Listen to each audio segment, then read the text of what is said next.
إن الدين عند الله الإسلام.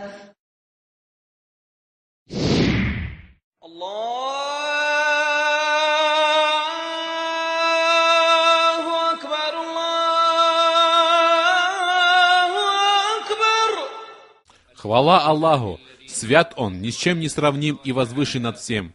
Прекрасны Его имена, совершенны качества, беспредельно красивы они и совершенны. Он ниспослал своим созданием законодательство и отправил к ним посланников. Кто отвратится от того, что пришло от Аллаха, тот окажется в несчастном положении, а кто пойдет по прямому пути, то как же прекрасен ему будет рай в качестве исхода и обители. И что собой представляет религия, кроме как следования и соблюдения? Приказы предназначены только для того, чтобы их исполнять, а запреты — для воздержания и отказа. И все эти законы под силу людям и возможны для исполнения. Я свидетельствую, что нет истинного божества, кроме единого Аллаха, у которого нет сотоварища, велик наш Господь. Он разъяснил для нас религию, что харам, а что халяль. И да благословит Аллах и приветствует своего посланника и раба Мухаммада, его семью и всех сподвижников. Я свидетельствую, что нет божества, кроме единого Аллаха, у которого нет сотоварища, и свидетельствую, что Мухаммад его раб и посланник, да благословит Аллах и приветствует его умму, сподвижников и семью. А затем: «О люди! Бойтесь Всевышнего Аллаха как следует, держитесь за ислам, за самую надежную рукоять. О те, которые уверовали! Бойтесь Аллаха должным образом и умирайте не иначе, как будучи мусульманами. Знайте, да помилует вас Аллах, что этот бренный мир скоротечен и изменчив. Сколько народов, которые уже прекратили свое существование, это адиты, самудяне, а также люди более ранних веков. Знайте, что имущество, данное нам, как полученный нами займ, а души наши возвратятся к своему Создателю, либо удовлетворенное и снискавшее довольство, либо недовольное и несчастное. Для нас есть хороший пример в тех, кто был до нас и будет после нас, и благо будет тем, кто жил с расчетом на свою загробную жизнь и старался достичь довольства своего Господа. О Аллах, Господь Джибриля, Михаиля и Исрафиля, Творец небес и земли, знающий скрытое и явное, Ты рассудишь между Твоими рабами в том, в чем они расходились во мнениях. Веди нас к истине, относительно которой есть разногласия, с Твоего позволения. Воистину, Ты наставляешь, кого пожелаешь, на прямой путь. О Аллах, о изменяющий сердца, укрепи наши сердца на Твоей религии. О рабы Аллаха, о мусульмане! Все мы направляемся к Всевышнему Аллаху, отбываем в обитель вечной жизни, и там будут раскрыты свитки и установлены весы. Тому, кто приступил к границе дозволенного и отдал предпочтение мирской жизни, пристанищем будет ад. Тому же, кто боялся предстать перед своим Господом и удерживал себя от страстей, пристанищем будет рай.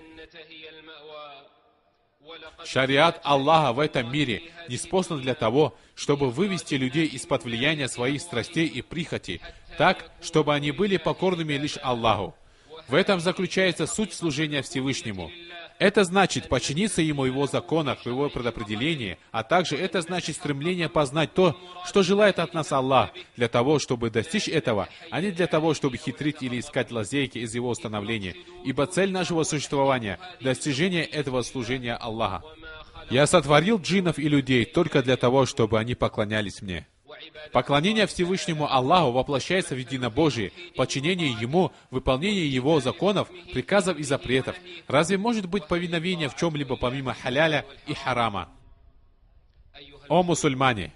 Право определять положение вещей, их разрешенность или их запретность принадлежит Аллаху. И мы узнаем об этих положениях из книги Аллаха и сунны Его посланника, саллиллаху алейхи вассалям, в соответствии с тем, как эти положения понимались сподвижники, а не как это может быть угодно человеческой прихоти. И поистине Аллах выбрал среди всего человечества тех, кто донес до нас шариат в том чистом и неподдельном виде, с которым был ниспослан непогрешимый пророк, саллиллаху алейхи вассалям. И поистине Аллах сделал следование по стопам этих людей сунной и правильной дорогой, благополучием и успехом. Первыми из этих людей и более достойные из этих людей были сподвижники посланника Аллаха, саллаллаху алейхи вассалям.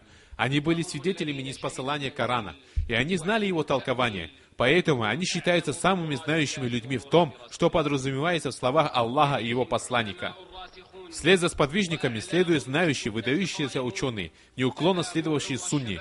Они провели всю свою молодость и часть своей зрелой жизни в постоянном приобретении знания, изучении религии и посещении уроков.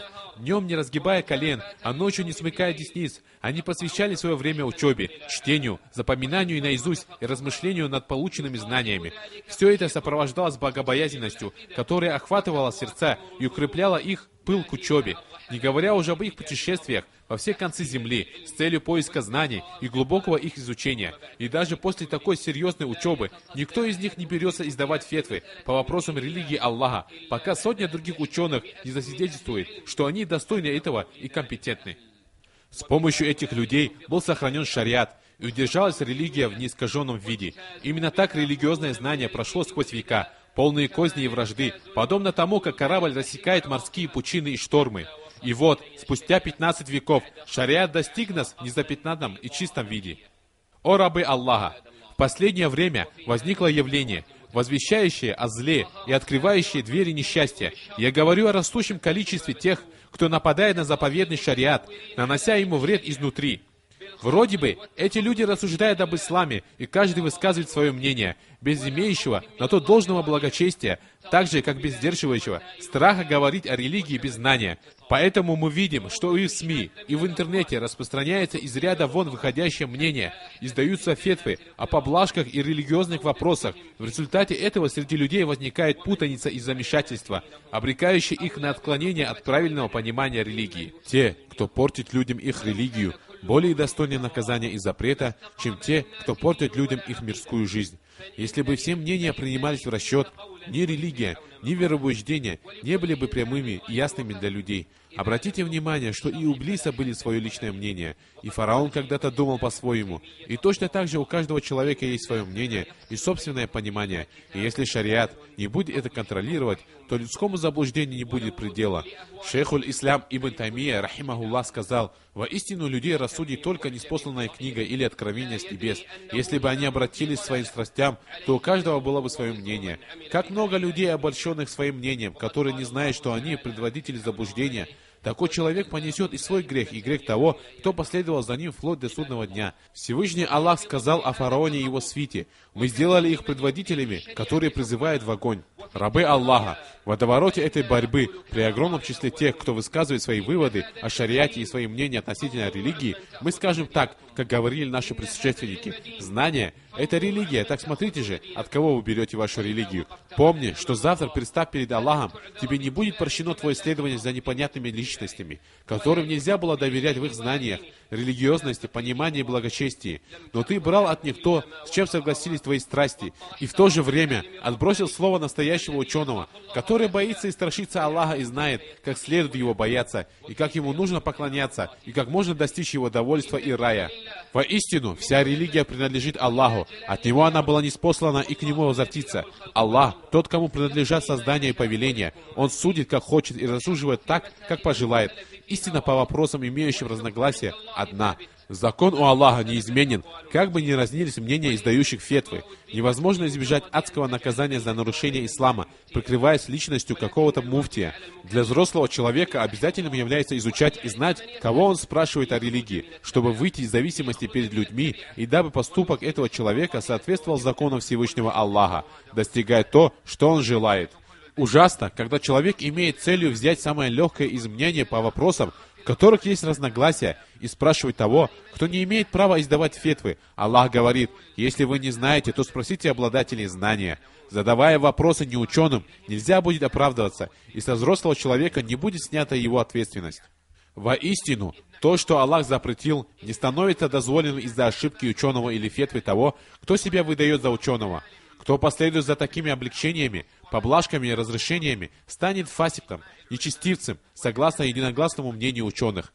Тот, кто будет выбирать самые легкие мнения ученых, тот на самом деле освободится от религиозных обязанностей, и в нем будет собрано все зло. В то время, когда благочестием считается то, к чему лежит душа и спокойно сердце, а грехом то, что теребит душу и не дает покоя, даже если тебе будут давать на это различные фетвы. О мусульмане! Воистину, сегодня привлекает внимание то, что, несмотря на существование ученых, следующих за праведными предшественниками и осознающих важность истинного исламского наследия, несмотря на это, святость религиозных наук стала часто попираться. На нее стали посягать необразованные люди, ее предательски уничтожают невежественные писатели. К рассуждениям о шариатской науке устремились недоучки и группы людей, следующие за ними. На нее посягнули те, чьи руки не касались даже краткого изложения фикха, даже простейшего комментария к хадису. Кто в своей жизни не слышал о таких понятиях, как возложенные и условные постановления, об указании терминов на религиозные постановления, о целях шариата и источниках ислама.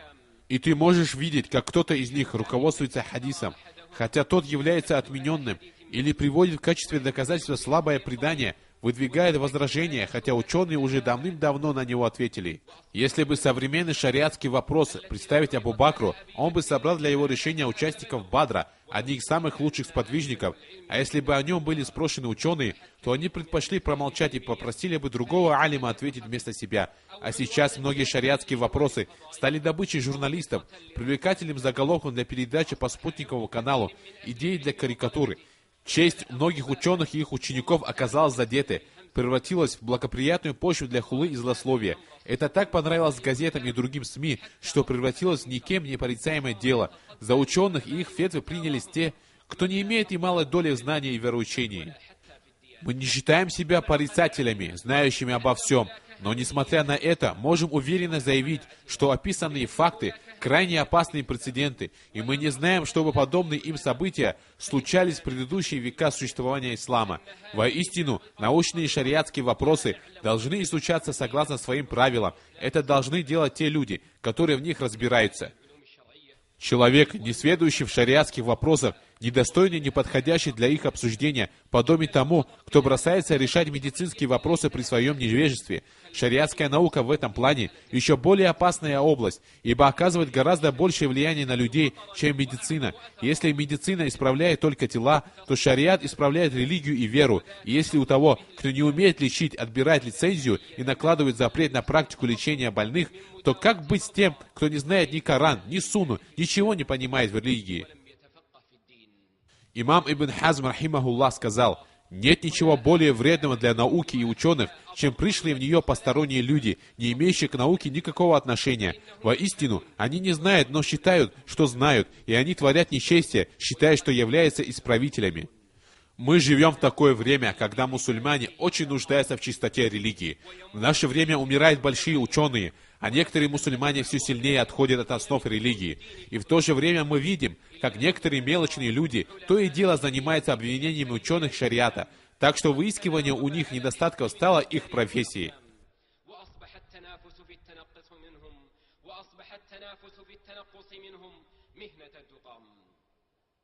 О мусульмане! О мусульмане всех исламских стран!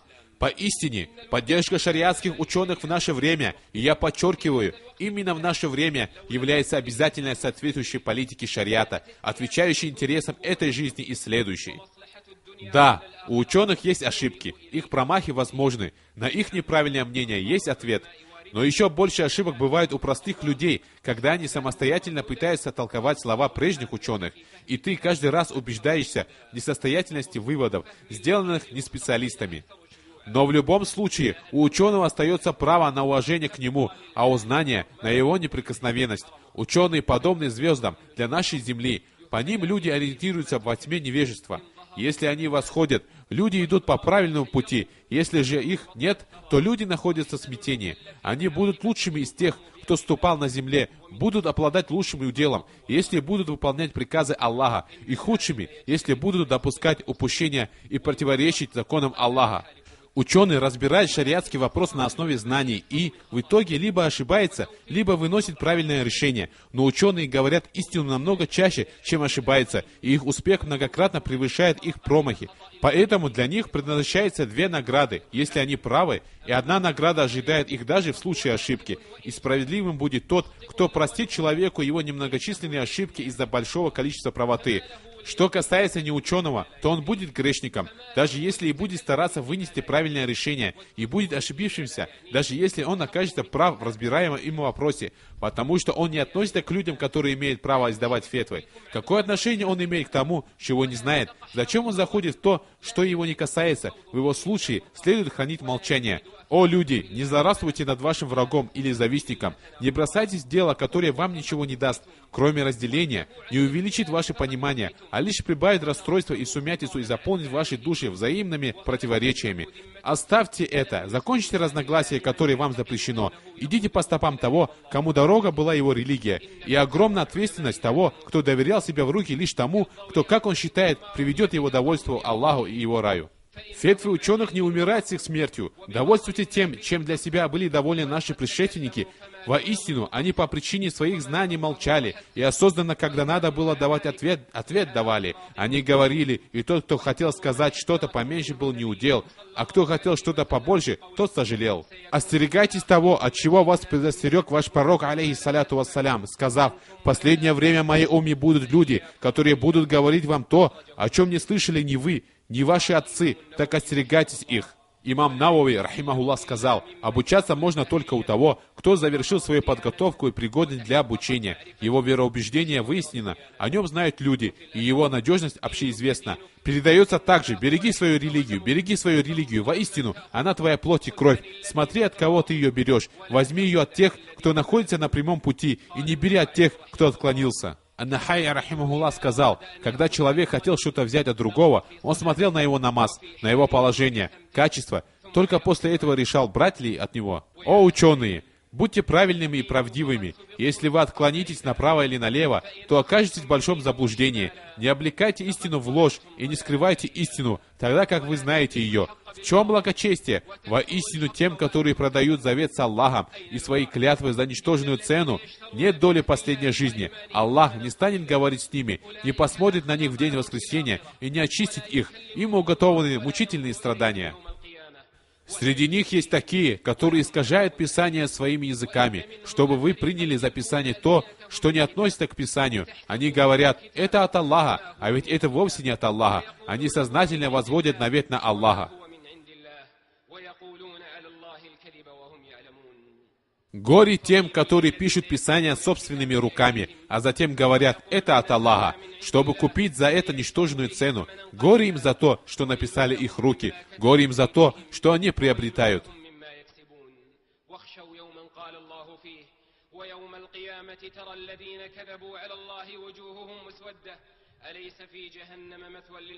Аллах спасет богобоязненных, и они обретут успех. Зло не коснется их, и они не будут опечалены.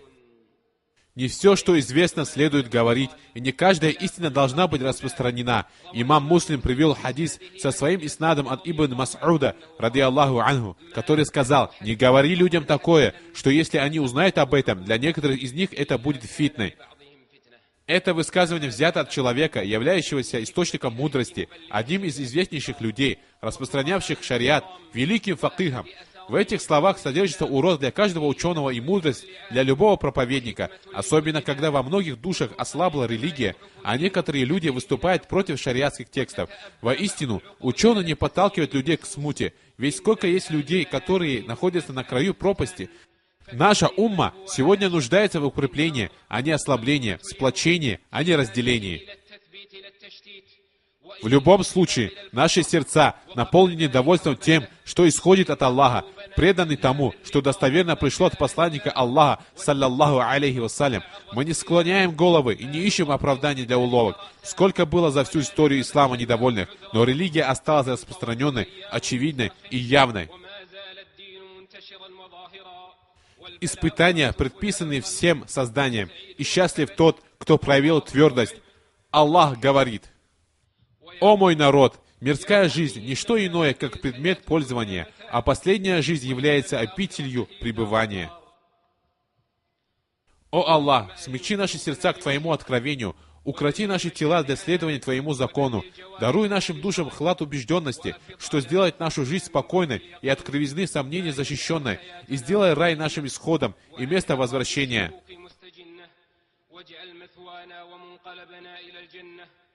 О Аллах, исправь для нас нашу религиозность, которая является добродетелью для нас. Исправь для нас нашу мирскую жизнь, в которой мы живем, и жизнь загробную, в которую мы возвратимся, и сделай жизнь увеличением для нас во всем благом, а смерть покоем для нас от всего зла. Это то, что я сказал, и в завершении я прошу прощения у Всевышнего Аллаха для себя и для вас.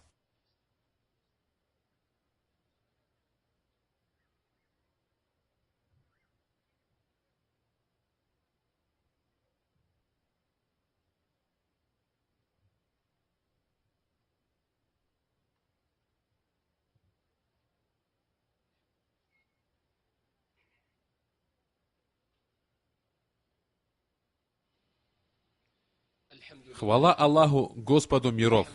Хвала Аллаху, покровителю праведных! Несомненно, успешный исход только для богобоязненных, и враждовать следует только с беззаконниками. Я свидетельствую, что нет истинного божества, кроме Аллаха, у которого нет сотоварища. Он настоящий властитель, несомненная истина. Я свидетельствую, что Мухаммад, его раб и посланник, правдивый, верный, да благословит Аллах и приветствует его и его семью и всех сподвижников. А затем, о мусульмане, рассматривая важнейшие вопросы и проблемы исламской уммы, никому нельзя упустить из виду тему блокады Палестины, продолжающейся оккупации и наглейшего поведения оккупантов, попирающих всеми принципами и законами. Убийцы продолжают творить беззаконие, и день за днем они подтверждают свое описание, данное им в Коране, то, что они самые лютые враги верующих.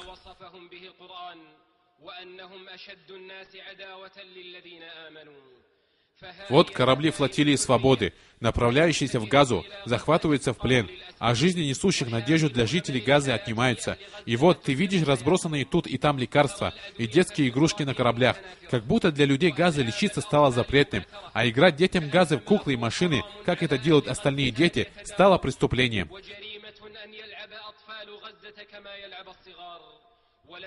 Мы не будем вдаваться в подробности того, что там происходило, так как все об этом знают, и весь мир видел, что происходило, наблюдал за этим. Арабам и мусульманам нужно осознавать, что блокада Газы — это не просто блокада жителей этого города, это блокада чести и воли всей мусульманской уммы, это вызов каждому свободному человеку в мире, это экзамен для тех, кто призывает к правам и защите прав. Это позор для всех международных организаций и учреждений, занимающихся защитой человека и его чести. Это пощечина для каждого государства, охраняющего израильское образование или заботящегося об этих группах людей или даже оправдывающего их преступления и извиняющего их нападения. А тот, кто не боится быть наказанным, теряет приличие. Разрыв блокады Газы — фард кифая для уммы, аманат на шее каждого свободного благородного человека в этом мире. Нужно, чтобы умма не жалела сил в этом направлении, чтобы люди использовали все свои политические и экономические силы для уничтожения несправедливости, разрыва блокады и окончания оккупации. Воистину, довольство этим положением возвещает о скором наказании от Аллаха, ведь это указатель слабости веры. И пророк, саллаллаху алейхи вассалям, сказал, как привел имам Ахмад: «Клянусь Аллахом, не уверует тот, кто проведет ночь сытым в то время, когда его сосед голоден, и он знает об этом».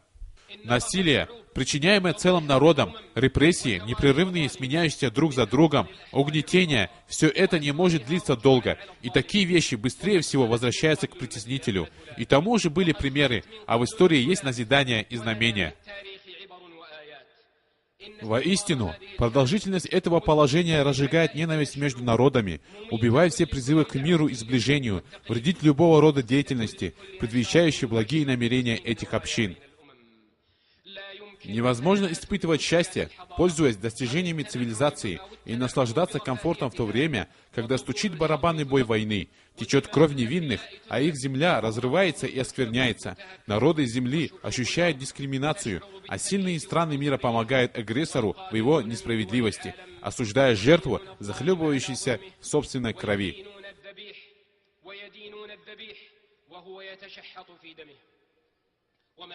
Вместе с этим необходимо высказать благодарность и признательность всем свободным людям мира и благородным представителям людей разных наций и рас, тем из них, кто освободился от оков сионистских СМИ, чтобы высказать свое несогласие с несправедливостью, порицать нападения и требовать разрыва блокады над нашими людьми в Газе.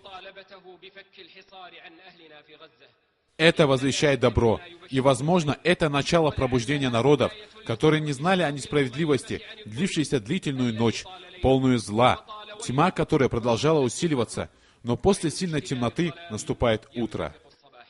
Братьям в Палестине надо добиваться увеличения средств для своей свободы, заручиться доверием у мира и сплотить свои ряды, будучи правдивыми с Аллахом, их Господом, и наметить себе план истинной победы. Объединитесь и побойтесь же Аллаха, и урегулируйте разногласия между собой. И да благословит Аллах и да приветствует лучшего из созданий и самого чистого из людей Мухаммада, сына Абдуллы. О Аллах, благослови и приветствуй своего раба и посланника Мухаммада, его чистую семью, его благословенных, почтенных сподвижников, и будь доволен, о Аллах, имамами, ведомыми прямым путем, и халифами, Абу Бакром, Умаром, Османом и Али, и всеми остальными сахабами твоего пророка, и теми, кто пошел по их следам и последовал их сунне, о Господь миров. О Аллах, возвеличи ислам и мусульман, и унись многобожие и многобожников, уничтожь врагов религии, сохрани ислам, и сделай эту страну и остальные страны мусульман безопасными и спокойными. О Аллах, даруй нам безопасность на наших родных землях, исправь наших имамов и правителей, поддержи истинное нашего имама и правителя. О Аллах, благослови его на путь истины, сделай так, чтобы его дела соответствовали Твоему довольству, создай ему благочестивое окружение, о Господь миров. О Аллах, защити нас от дороговизны, эпидемии, ростовщичества, прелюбодеяния, землетрясений, бедствий, зла смут, явных и скрытых. О Аллах, исправь положение мусульман везде. О Аллах, соедини их на истине и прямом пути. О Аллах, защити их от смерти, даруй им безопасность в их домах, сделай их жизнь обеспеченной и порази их врагов. О Аллах, помоги слабым из числа мусульман. О Аллах, помоги им Палестине. О Аллах, помоги стоящим на страже Бейт-аль-Мактис. О Аллах, убери блокаду с людей, которых блокировали, и ущерб от пострадавших. Объедини мусульман на пути истины. О Господь миров! О Аллах, помоги своей религии, своему писанию, сунне Твоего пророка и Твоим верующим рабам. О Аллах, достань врагов религии, где бы они ни были. О Аллах, достань их, и воистину они ничего не могут сделать. О Аллах, достань сионистских захватчиков. Аллах, не спошли на них зло и скверну. О истинный Господь! Господь наш, одари нас добром в этом мире и добром последней жизни и защити нас от мучения в огне. О Аллах, прости нам наши грехи, покрой наши недостатки, облегчи наши дела и осуществи наши надежды в том, что принесет Твое довольство. Господь наш, прости нам, нашим родителям, их родителям и их потомству. Воистину, Ты слышащий мольбы. Господь наш, прими от нас воистину Ты слышащий, знающий, и прости нас. Воистину Ты прощающий, милостивейший. Пречист Твой Господь, Господь могущества, и далек Он от того, что они приписывают Ему. Мир посланникам, хвала Аллаху, Господу миров.